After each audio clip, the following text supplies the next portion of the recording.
Shall we get more comfortable? Hold up, hold up. Oh, yes. Yes, yes, yes, yes, yes. Hello, Shiny Bays. Hello, besties. It is finally time. The long-awaited reading wrap-up for this month.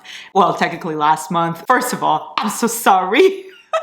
I always post reading wrap-ups on the last day of the month, or if anything, on the first day of the next month. I'm like more than 10 days late. I explained in the last video, but I'm here. Let's give a warm round of applause. Welcome to our iced coffee friend. Yay! I don't even have an iced coffee right now because it's approximately 7 p.m. But worry not, I do have a Red Bull.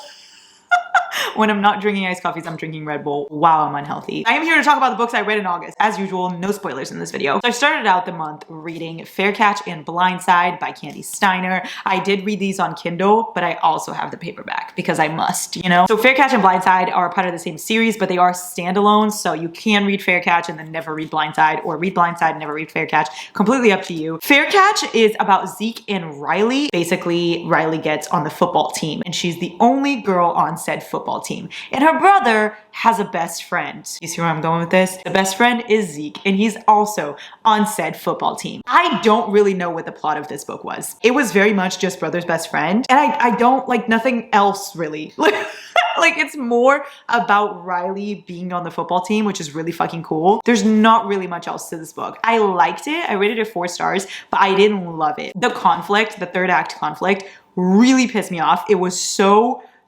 unnecessary and, to be honest, just a little immature and like stupid to me. There's also a big plot point in this book that I don't love. I can't tell you because it would be a spoiler, but it has something to do with her brother and the best friend and her and like the reason why she's on the football team in the first place. I don't like it at all. That's kind of the reason why it's a 4 star. I just didn't feel like the plot was that strong, but I really liked Zeke and Riley. I liked them as a couple. They were very fucking cute. I love that they've known each other their whole lives and that, you know, he's her brother's best friend. I love Riley being on the football team. She's such a badass and it really showed in this book. It was so good. It just wasn't like, oh my God, I'm gonna take this book to my grave, you know? So 4 stars. Forgot to say this, but search up trigger warnings for Fair Catch. But then you go into Blindside and this one was fantastic. Okay, listen, you don't even need to read this one to read this one. You barely get the characters from this one in Fair Catch. You're gonna see Zeke and Riley in Blindside and you're probably gonna be wondering like, do they have a story? Because you can tell, and the story is in Fair Catch, so by all means if you want to, but if you're gonna read any of them, I would definitely recommend Blindside. This one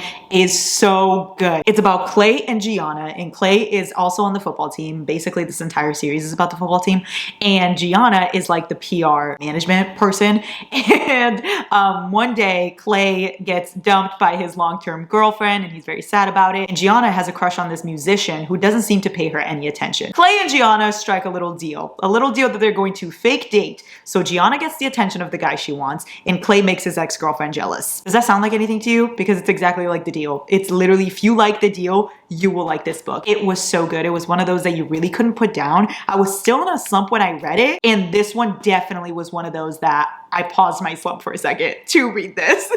Don't get me wrong though, as soon as I put this down, the slump was right back. I rated it 4.75 just because the third act conflict did piss me off, but I really enjoyed it. Gianna and Clay were amazing. The spice was immaculate. If you want to read the whole series, then read Fair Catch and then Blindside. There's also more coming. I'm very excited for the rest. These were my first 2 Candy Steiner books. Definitely will not be my last. I'm coming for a love letter to whiskey soon. When though? We may never know. And then I started the Mara Dyer trilogy with The Unbecoming of Mara Dyer. I only read the first one. I'll read the next 2 hopefully this month. I listened to this, by the way. The audiobook is very good. I really like the narrator, so if you want to listen to this, I recommend it. This is a paranormal suspense with a dash of romance, young adult. It is literally about this girl, Mara, who wakes up in a hospital room and she has no idea how she got there, and her best friends and boyfriend are dead.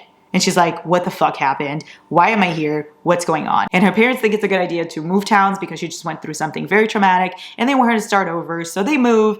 And in that new town, she meets Noah Shaw, this boy who starts helping her figure out what happened to her friends, what happened to her, and what's going on. I do not want to tell you anymore because this book is definitely a mystery. So it's fun for you to go into it as blindly as you can. I think search up trigger warnings. I don't really remember. Hello? Not the lighting leaving me. Hello? Y'all, I wish you could see my background for my computer. It's so cool.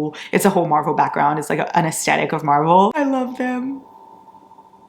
What was I saying? Oh, right. I think you should go into this blindly, but I do think search up trigger warnings. So just know it's paranormal, mystery. The romance in this book is actually very, very good. It's definitely a subplot, but I really, really enjoy it. Noah Shaw is superior and Mara is such a badass. It's definitely one of those that you just want to keep going because you want to find out what happens. I'm going to be reading the next two, hopefully this month, and then I can tell you about the whole trilogy. But so far, The Unbecoming of Mara Dyer, I rated it 4.5. While we are on the subject of audiobooks, let me tell you about two other books I listened to this month. It is After the Kiss and Love the One You're With. After the Kiss follows Julie and Mitchell, and Love the One You're With follows Jake and Grace. And literally these are just like rom-coms come to life. Like rom-com movies come to life. After the Kiss is actually How to Lose a Guy in 10 Days. In a different font. Both of these follow women that are like advice columnists in the same magazine. And then the two other books in the series is also women from that same magazine. It's 4 best friends. So I read the first 2. I will get to the other 2 best friends later. After the Kiss is very much opposites attract. Julie and Mitchell are extremely different and they both bet on something in that relationship. Like Julie bets that she can do a long-term relationship with a guy because she's never had one before. And then Mitchell bets that he can not long-term be with a girl, just hook up with her because usually he's a long-term kind of guy. So they bet on opposite things and obviously neither one of them knows it. So very much How to Lose a Guy in 10 Days, the exact same vibe. I really liked this. It was cute. It just wasn't like, oh my God, this book is astonishing. It's forgettable. Like I low-key almost forgot their names until I started talking about it now, but it was cute. You know, it was like a fun listen. And then same with Love the One You're With. I like this one a little bit more, but kind of on the same vibe as After the Kiss. This one is with Jake and Grace, and they are opposite advice columnists. One day, both columns are rivals. They decide to make this little competition to see like which person knows the opposite gender better. So they agree to like do this dating experiment for the public to see who can win. 3.5 for this one, 3 for this one. They're cute, but I would definitely recommend listening to it if you're in the mood for something fun that you don't have to pay too much attention to. Like a palate cleanser, I would say these are good. Then the last book I listened to this month was The Soulmate Equation by Christina Lauren. Once again, yes, I did listen to it. Yes, I own the paperback. Mind your business. This is about Jessica and Dr. River Pena, and it is in third person. You only get Jess's POV. Anyway, Jessica is a single mom and she works in statistics, and Dr. River Pena works with like DNA matchmaking,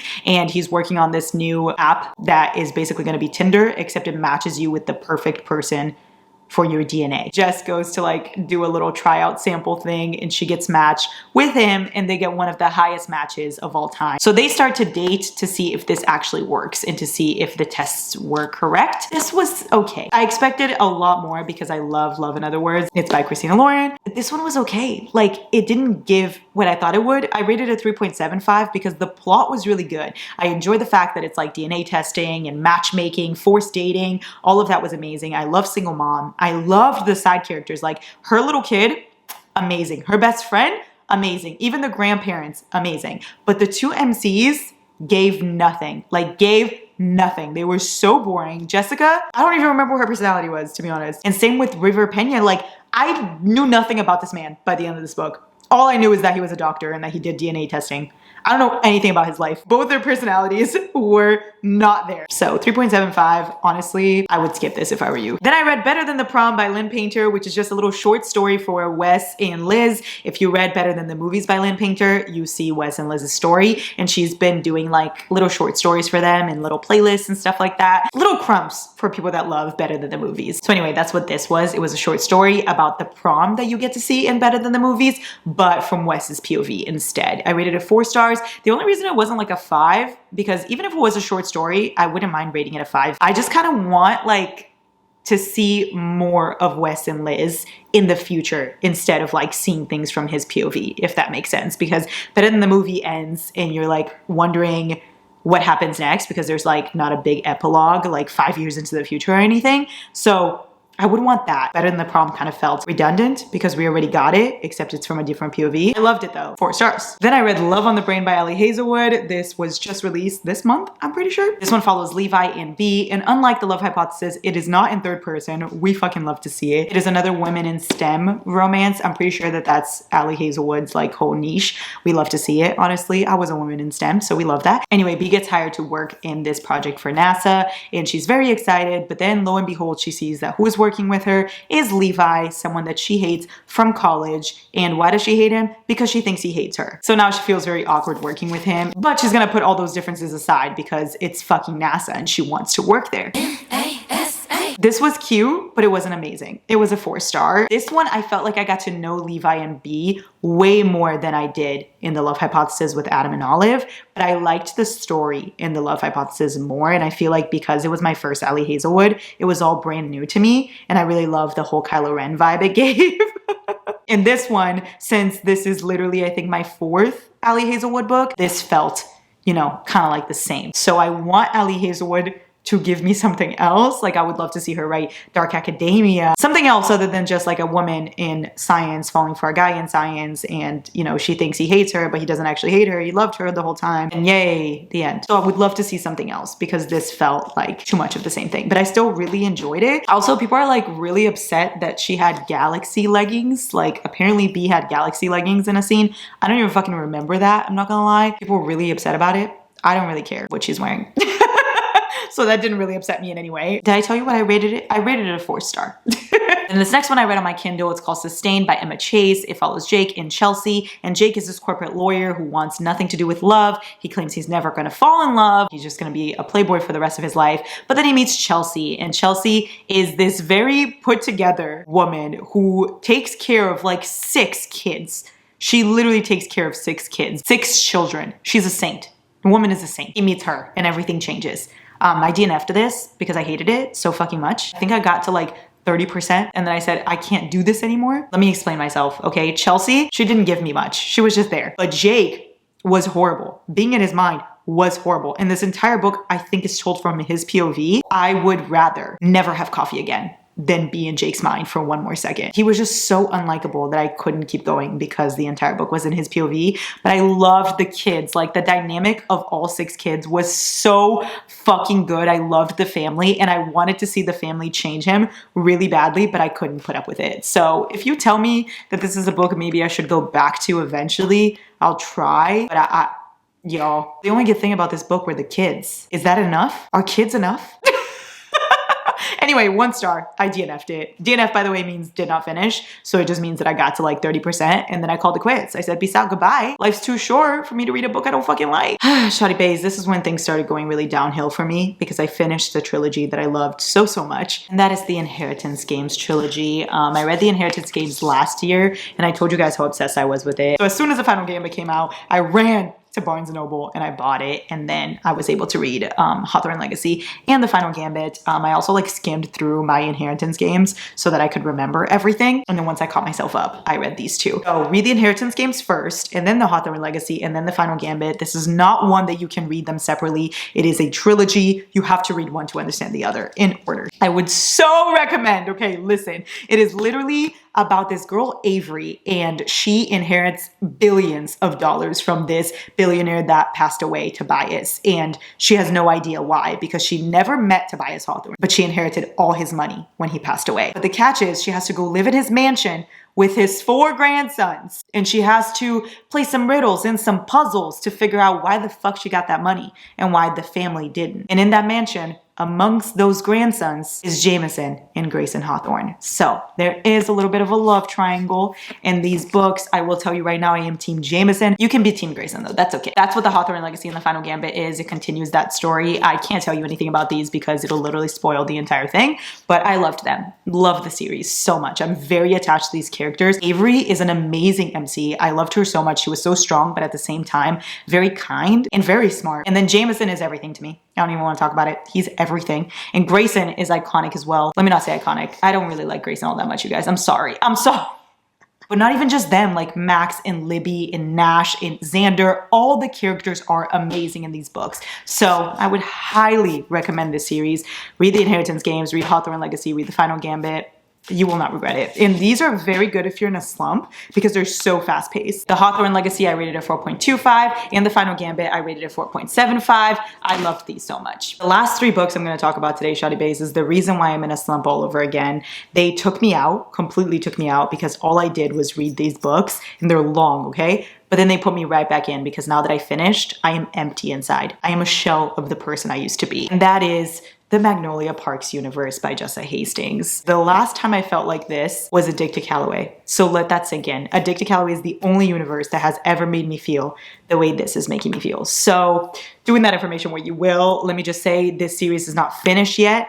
So beware, there's no happy ending as of right now because the series is ongoing. I am confident that there will be a happy ending, but not right now. We haven't gotten there yet. Anyway, the reading order for this is Magnolia Parks, and then you take a break from Magnolia Parks and you read Daisy Hates, and then you go back to Magnolia Parks and you read Magnolia Parks Long Way Home. If you'd like to read just Daisy Hates, you definitely can. And if you'd like to read just Magnolia Parks, you can just read these two, but you can't read Long Way Home without reading Magnolia Parks first. Does that make sense? And I would recommend going in order because it is just so fantastic. These two are about one couple and this is about another one. So they are different couples. It's kind of like Addicted Calloway where you have like the Addicted series and the Calloway sisters, but I would recommend reading all of them. It's like that because you just get the whole story and it is such an amazing series. But let me say, it is not for everyone, okay? This is literally Gossip Girl, but make it London. It is high society London and you have all these rich friends living their lives. And that is pretty much it. Magnolia Parks and Magnolia Parks The Long Way Home follow Magnolia and BJ